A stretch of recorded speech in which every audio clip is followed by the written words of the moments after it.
Kitab Bilangan pasal 35. Kota-kota orang Lewi.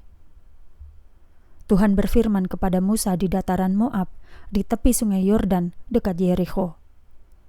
Perintahkan kepada umat Israel untuk memberikan kota-kota di daerah mereka kepada orang Lewi untuk tempat tinggal mereka.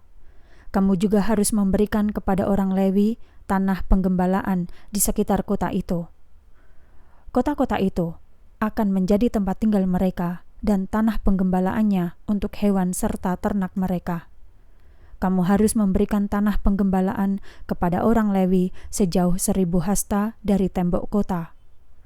Juga ukurlah tanah dari kota itu 2000 hasta ke sebelah timur kota, 2000 hasta ke sebelah selatan, 2000 hasta ke sebelah barat, dan 2000 hasta sebelah utaranya menjadi milik orang Lewi. Kota itu terletak di tengah. Itulah tanah penggembalaan yang akan menjadi milik mereka. Kota-kota yang harus kamu berikan kepada orang Lewi termasuk 6 kota perlindungan, supaya jika ada seorang pembunuh dapat melarikan diri ke sana. Selain itu, berikanlah pula 42 kota lainnya. Jadi, kamu harus memberikan sebanyak 48 kota dengan tanah penggembalaannya kepada orang Lewi. Dan kota-kota yang harus kamu berikan dari tanah milik keturunan Israel, ambillah lebih banyak dari yang memiliki banyak, dan ambillah lebih sedikit dari yang memiliki sedikit. Setiap suku harus memberikan beberapa kota kepada orang Lewi sesuai dengan milik pusaka yang diwarisinya. Tuhan berfirman kepada Musa, perintahkan dan katakan kepada umat Israel, sesudah kamu menyeberangi sungai Yordan ke tanah Kanaan, kamu harus memilih kota-kota untuk menjadi kota perlindungan, supaya jika ada yang tidak sengaja membunuh orang lain, bisa melarikan diri ke sana. Kota-kota itu adalah tempat perlindungan terhadap para penuntut balas, sebelum dia dihakimi di pengadilan umat. Tentukanlah 6 kota sebagai kota-kota perlindungan. 3 kota berada di seberang sungai Yordan, dan 3 kota di tanah Kanaan. Itulah kota-kota perlindungan.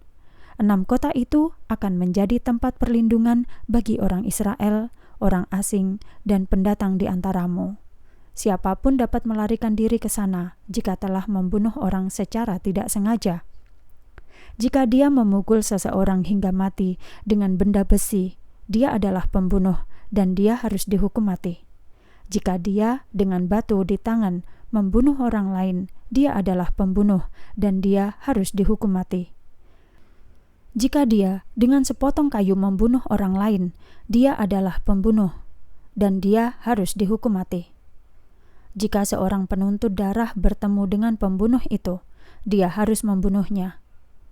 Apabila karena benci lalu seseorang membanting atau melemparkan suatu benda kepadanya dan orang itu mati, atau jika dia memukul orang lain dengan tangannya sehingga orang itu mati, dia adalah pembunuh dan dia harus mati. Jika penuntut darah bertemu dengan pembunuh itu, dia harus membunuhnya.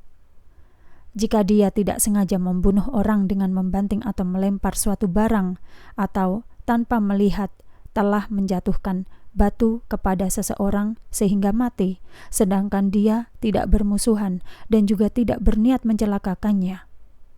Umat harus mengadili antara pembunuh dan penuntut darah sesuai peraturan ini. Umat harus membebaskan pembunuh itu dari tangan penuntut darah dan mereka harus mengembalikannya ke kota perlindungan, tempat dia melarikan diri. Dia harus tinggal di sana sampai imam besar yang diurapi dengan minyak kudus itu mati. Akan tetapi, jika pembunuh itu keluar dari kota perlindungan tempat dia melarikan diri, dan penuntut darah menemukan dan membunuhnya di luar batas kota perlindungannya, maka penuntut darah itu tidak berutang darah. Dia harus tinggal di kota perlindungan sampai imam besar mati. Setelah imam besar mati, dia dapat kembali ke tanah miliknya. Itulah ketetapan hukum dari generasi ke generasi di seluruh tempat tinggalmu. Yang telah membunuh seseorang harus dihukum mati sebagai pembunuh kalau ada saksi-saksi. Tetapi hukuman mati tidak cukup hanya dengan 1 orang saksi. Jangan menerima uang tebusan sebagai ganti nyawa pembunuh itu, sebab dia harus dihukum mati.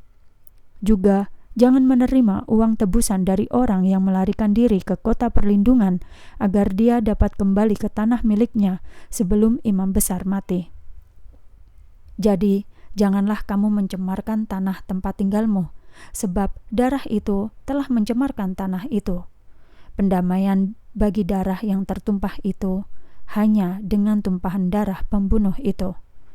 Janganlah mencemarkan tanah yang kamu tinggali, tempat aku berdiam, karena akulah Tuhan yang tinggal di tengah bangsa Israel.